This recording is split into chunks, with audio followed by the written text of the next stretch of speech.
Okay, hello everyone. Today I thought I would talk about assignment 8, which is a review.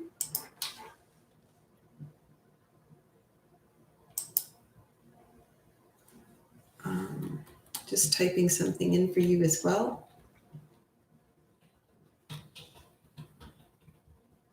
I think what I'm going to do is I'm going to work through question at a time, but I will give you a bit of time, so it might be a longer video, and I don't think I'm going to go over the whole lesson because it's quite long, and I do want to give you some time to work on it.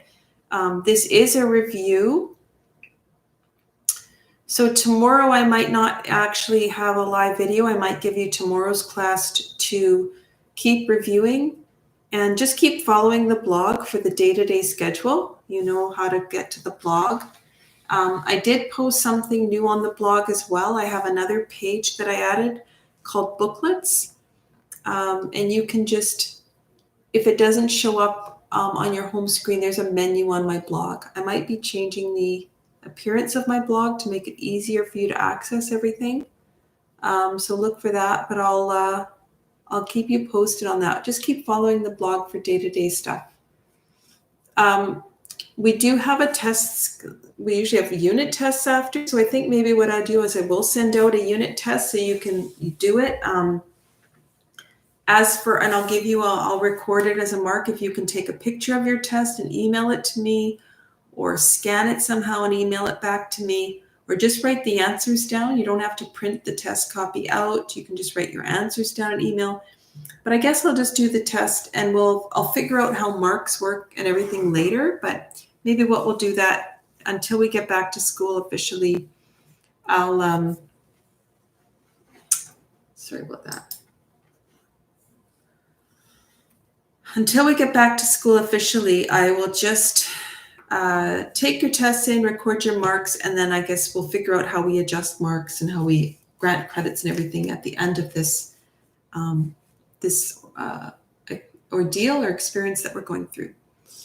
So again, as any review, this is a unit view on vehicle finance, and this was a very long unit, very similar to home finance. I had broken up the home finance in 2 parts, and I think if we were in regular class, I might have broken up this in 2 parts as well. But circumstances didn't allow for that. So I guess what I'm going to do is I'm going to assign you, if you haven't already done it, I'm going to get you to look at number 1. Number 1 said a car used 46 liters of fuel to drive 372 kilometers. Determine the fuel economy of the car in liters per 100 kilometer. Now, they gave you that as a hint. A test might not give that to you. It might not say how many liters per 100 kilometers. That's something that you're supposed to know. So that would be the first thing that I would have on a study sheet for this unit, like when we get back and if we have a final test. This is something that you're supposed to know, that the fuel economy is how many liters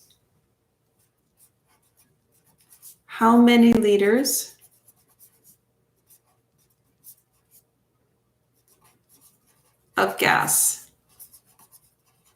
does a car need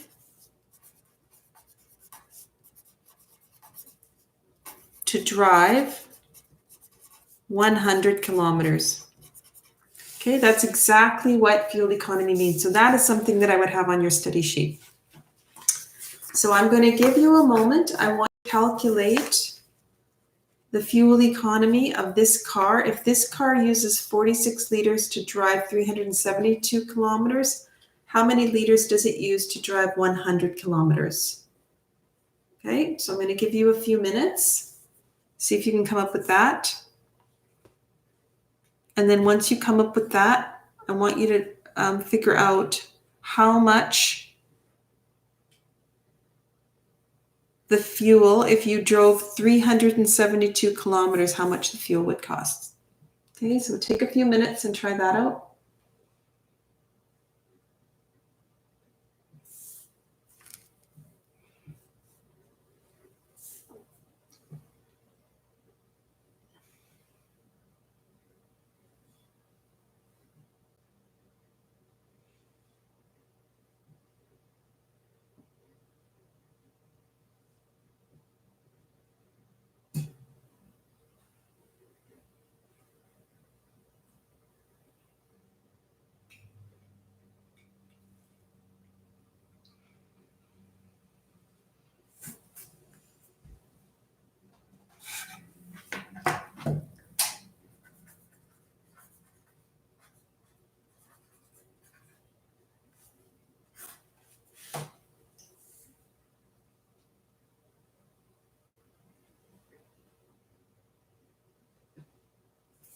Okay, let's take a look at number 1. The fuel economy in liters per 100 kilometers. They want to know how many liters. Well, we were given that. Me and my pencils keep breaking as always. Okay, 46 liters.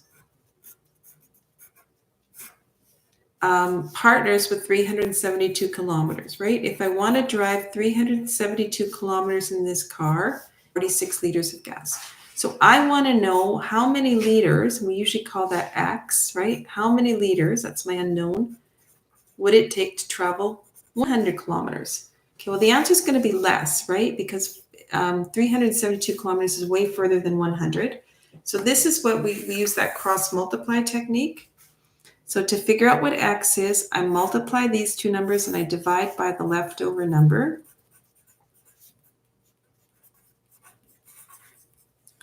So that's going to give me 12.30. If I round properly, if you look at my calculator, I don't know if you can see it, but 37 liters. Okay, so, or maybe I'll erase that. I don't want you to think that I'm multiplying that. Okay, so 12.37 liters. How many liters of gas does a car need to drive 100 kilometers? 12.37 liters, and that makes sense, right? It would be a lot less than 372 kilometers. Yay! Thanks, Cynthia, for chiming in. Always nice to have someone on board with us, right? Okay, so let's see. I'm going to try and turn the audio up then. If I can. I'll talk louder too. All right, let's see. I'll try and talk louder, Cynthia. All right, if the gas costs $1.26 per liter, calculate the cost of the fuel. Now, I mean the cost of the fuel for 372 kilometers. So 372 kilometers requires 46 liters of gas, right? So the cost of gas would be, now this is the part where students get a little confused because there's all these numbers floating around. But if you look here, it says the gas costs $1.26 per liter for every liter. So this is the number you use to multiply the $1.26 by, right? $1.26 times 46 is $57.96. Okay, so this is the answer. Maybe I'm going to highlight it. This was the answer to part A. This is the answer to part B, $57.96. So let's keep going and let's just take a look. So that's the first, that would be the first thing I would have on a study sheet when it comes to the final exam. For example, so I would have what fuel economy is, the definition. Fuel economy is the number of liters it takes to drive 100 kilometers and how to do it. And we used a cross multiply method, right? So number 2, let's take a look at number 2. Still this beginning stuff, right? You can see the review is following the order that we learned all this in. Number 2 says, before a trip, Marceline took an odometer reading. The odometer showed 37,849.8 kilometers. After the trip, the odometer reading was 39,522.4 kilometers. Calculate the distance that she drove on her trip. I think they've got these words backwards, for example, or for just out of, before the trip, she took an odometer, the odometer showed, oh no, that's correct, 37, that's correct. And then after the trip was 39. So the difference between these two readings is how many kilometers she drove, right? So at the end, her kilometer showed 39,522.4, right? The end of trip. At the beginning of the trip, 37,849.8. This is beginning of trip. So the difference between these two, 39,522.4, 37,849.8, and that gives us a difference of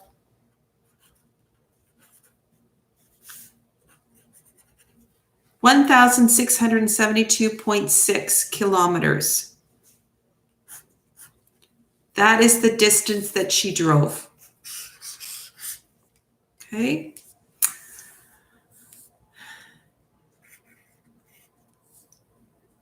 So that's just a simple distance, right? We just, to find the difference between two numbers, we subtract, and that gives us the distance traveled. Now we go back to the fuel economy. This question gave us the fuel economy of the car she's driving. The fuel economy of her car is 5.2 liters for every 100 kilometers. How many liters of gas were used during this trip? Okay, well, that's easy to do if we remember our cross multiply. Remember that every car that you purchase, there should be an accompanying fuel economy that you can find out about. Either the dealer gives you that fuel economy or you can research it online. But if you're purchasing a car, that's one of the things you want to ask them about, right? What is the fuel economy? So this car's fuel economy, remember, this is another way to give you a fraction. That backslash is another way to write a fraction. So I know that 5.2 liters partners with 100 kilometers. How many liters of gas were used during this trip? Well, as long as we know the kilometers, right? 1672.6. Those are the kilometers. Again, kilometers on bottom, kilometers have to be on bottom here. And I'm looking for I'm solving for X, which is the number of liters. So once again, X equals multiply, divide, right? 5.2 times 1672.6 divided by 100.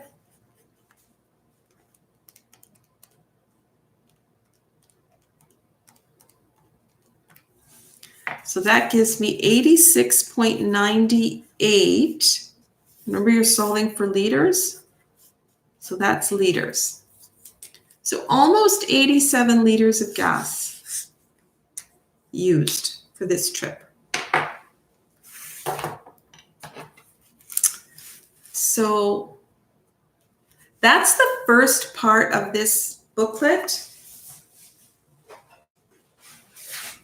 And that was the first lesson that we did. This is all, number 1 and 2 are lesson 1. So if you look at your first page, your title page of your book, this was all about fuel, cost of fuel, cost of the cost it would take to drive 100 kilometers, or the cost that it would take to drive and go on a trip somewhere, right? So this is all just fuel economy and cost of gas. So that was lesson 1. And as long as everything's okay, maybe what I'll do is I'll move on to lesson 2 review. Right. So once again, this was lesson 1.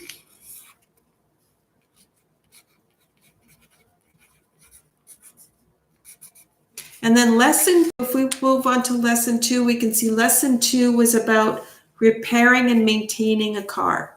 So let's look at number 3. Number 3 talks about Alice takes her car to the service center. Just going to try and straighten this out.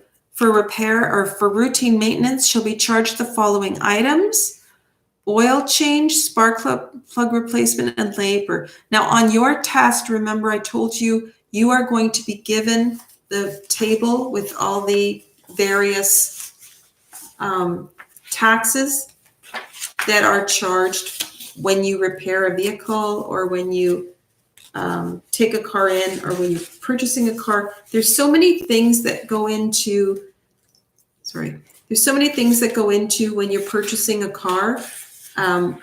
What's taxable, what's not taxable. But just remember that on labor and repair,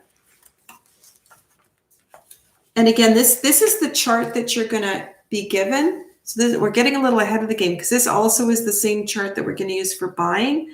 But when you have this buy from a dealer, buy new, it also includes materials and labors. That's the lesson we're on right now. So you'll be given this info, and remember that both taxes are charged when you are repairing or buying replacement parts. So if you just remember that, it's not so difficult. So Alice took her car to a service center for routine. She'll be charged for the following items. Calculate the total cost of the maintenance after taxes. I'm just going to move this book now because I'm running out of room.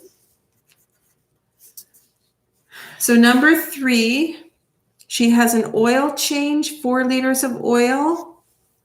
So the cost of the oil is 4 liters times, so 4 liters times 3.25 per liter. So that's going to give us a cost of $13. And that's just for the oil. And that does happen, right? If they change your oil out, they're going to give you new oil. And then they have to calculate how much oil that your car took. Oil filter, there's just one filter, and that is $8.75. So that's just a straight $8.75. 6 spark plugs. So it's going to be 6. Just going to grab a new pencil. My pencils are running out. And that one's running out. 6 times $3.85.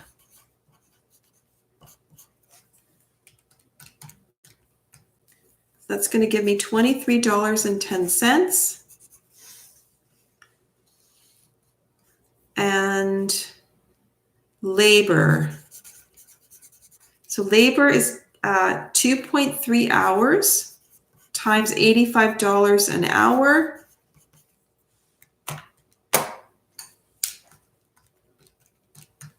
And that gives us $195.50. So this is like a big shopping list, right? Now there's 2 ways to find the tax. I could multiply each one of these by the tax and then subtotal all that, but I think it's easier to subtotal here and then just add the tax sum at the end.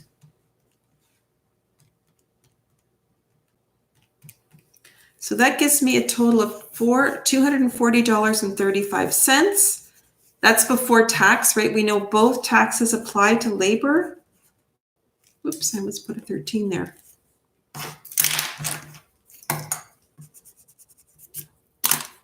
So it's times $1.12,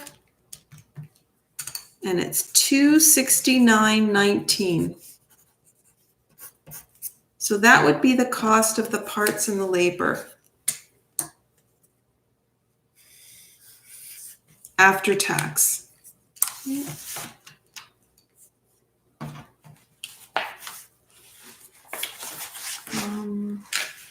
Are there any specific questions that anyone had? If anyone wants to chime in now, or you can also ask over the blog as well, right? You can just email me and ask me a question. I don't know if I should go on. Maybe I do want to give people time to work on this as well. So like I say, maybe what I'm going to do is I'll do a couple more questions, and then I'm going to give you the rest of today and maybe even tomorrow. I won't broadcast tomorrow. I'll just give tomorrow work time, so you don't have to worry about logging in and trying to check the live stream if you are.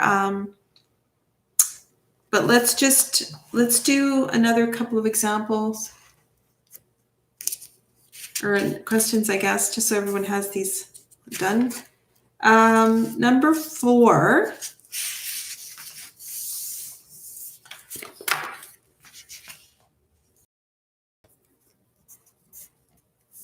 Tamiko's going to buy a new car, base price of $19,500. She has to pay freight, speakers, and she has a trade-in that's worth $7,300. Calculate the total cost after taxes.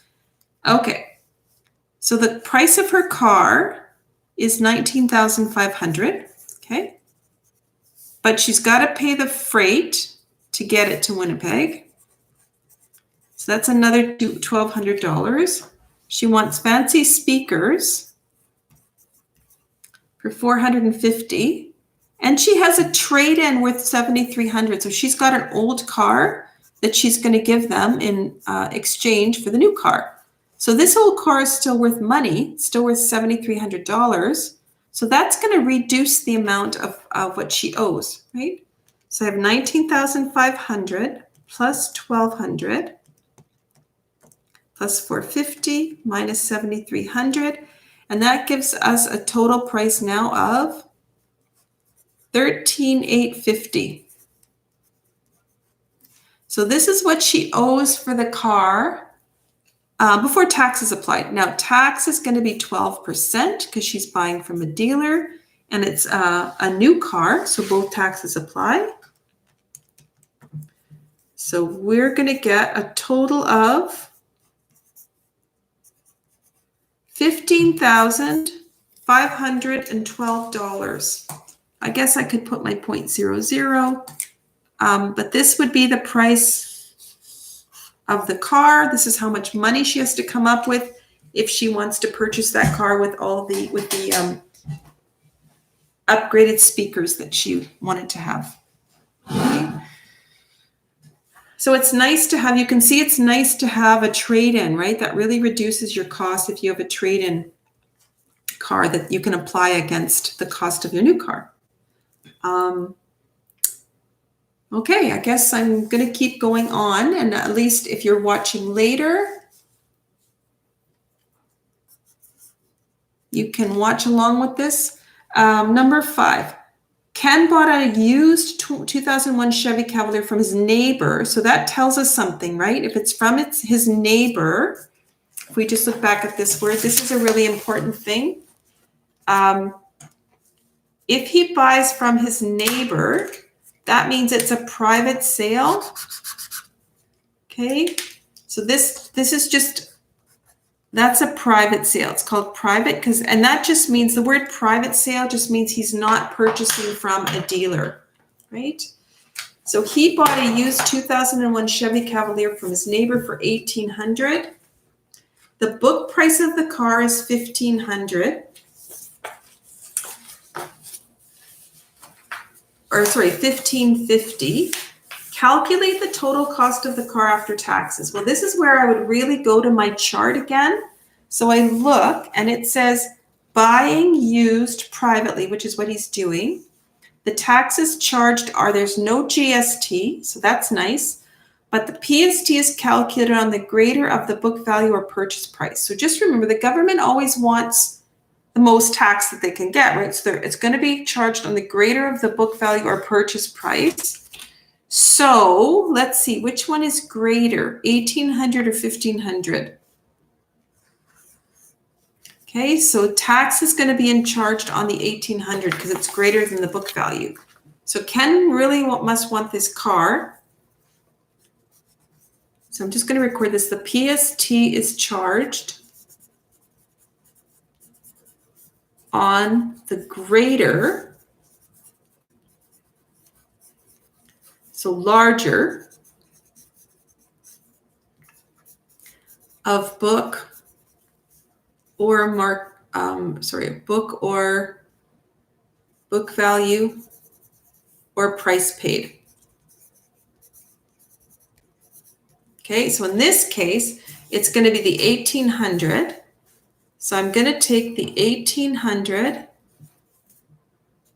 okay, and I can just multiply it by 1.12, or sorry, not 1.12, it's getting pretty.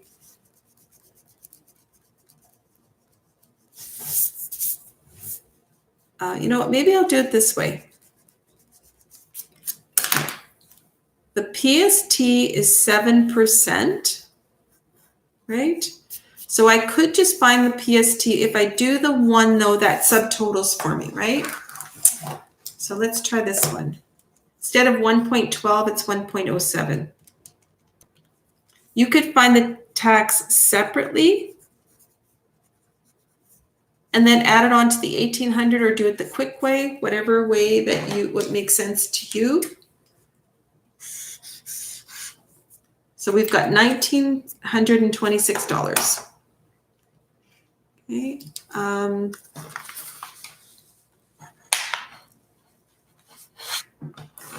Now remember, if the book value is greater than the price paid, we would only find the PST of the book value and add it to the price paid. We couldn't do the 1.07. We would have to do them separately, right? If the book value ended up being greater than the price paid, which is usually what happens, I think. All right, I see the end of the page is number 6, and I feel like I'm kind of going, I'm doing way more than I would in a regular class. So what I think I'll do is I'll do number 6, and then I'll leave the rest of you. I know, Cynthia, you're probably finished this, but I'll leave the rest of the class time to work on 7, 8, 9. Then I'll get a review for you, and maybe we'll have I'll put in air quotes test on Friday that I'll give you for this unit. And I'm not sure how I'll add up all the marks after we get back, but we'll figure out something. And then next week is spring break, so no classes next week. And then we'll hopefully have a bit more news on what's happening after the break. But let's finish up number 6 on this page. And then if there are any questions, just let me know. And it could be questions on previous stuff too. So a new car was purchased that had an initial value of $32,000. The rate of depreciation is 25% per year. Calculate the depreciation after 1 year, then after 2 years. Well, depreciation happens with new vehicles, right? Well, I suppose it happens with, as a vehicle gets older every year, it depreciates a little more until it kind of reaches a point where it's basically worthless. So there's not much depreciation happening after you've had your car for 10 or 12 years because it's already reduced in price so much. But in the beginning, new vehicles depreciate a lot. So if it has an initial value of $32,000, and the rate of depreciation is 25% per year. So we're going to take our 32,000 and we're going to multiply it by 0.25, right? 25% of 32,000. So that's going to give us, it should be $8,000, right?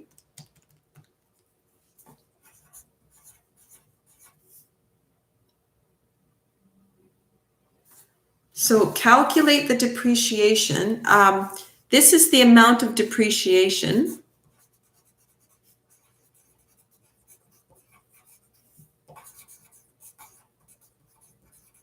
Which is what they asked for. But when we look at the answer, the value of the car now,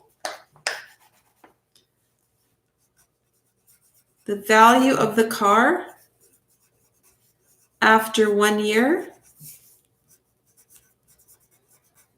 is 32,000, take away 8,000 is 24,000. Okay. So that's the value of the new car.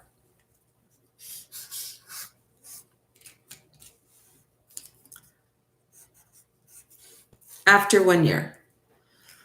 After 2 years, well, let's see this. Now I have, my car's only worth 24,000, but it's still depreciating at 25% per year. Okay, so let's see how much depreciation happens in the second year, right? In the second year, it's going to be a depreciation of $6,000, right? See how it's going a little lower? Oh, thanks, Cynthia, for your little, nope, that's correct. You can kind of take the complement, the leftover from the 0.25, right? So this would be the amount of depreciation. I'm just going to shorten my words here. Okay. And then I have 24,000, take away 6,000, and that's going to give me 18,000.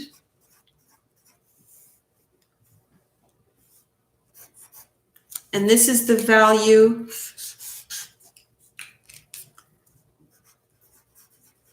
after 2 years. The way you were doing it, Cynthia, is a very slick way of doing it. That's a great way of doing it. Okay, so that's it for page 1 of the review. Any specific questions that you had? Anyone?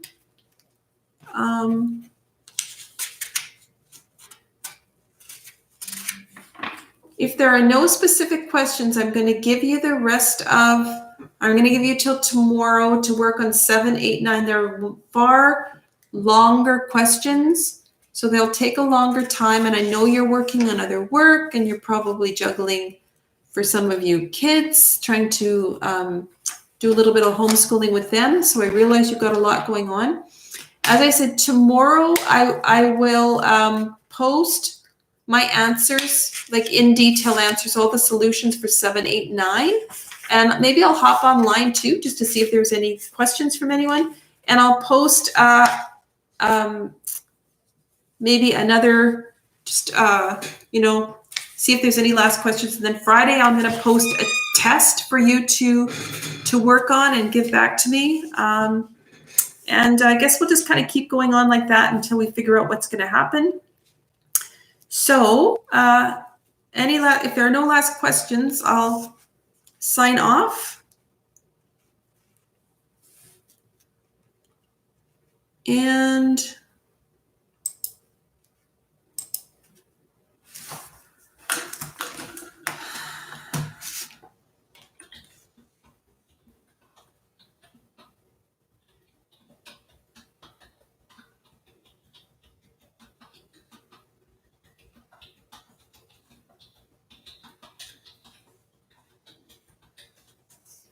okay, so hopefully that typed in.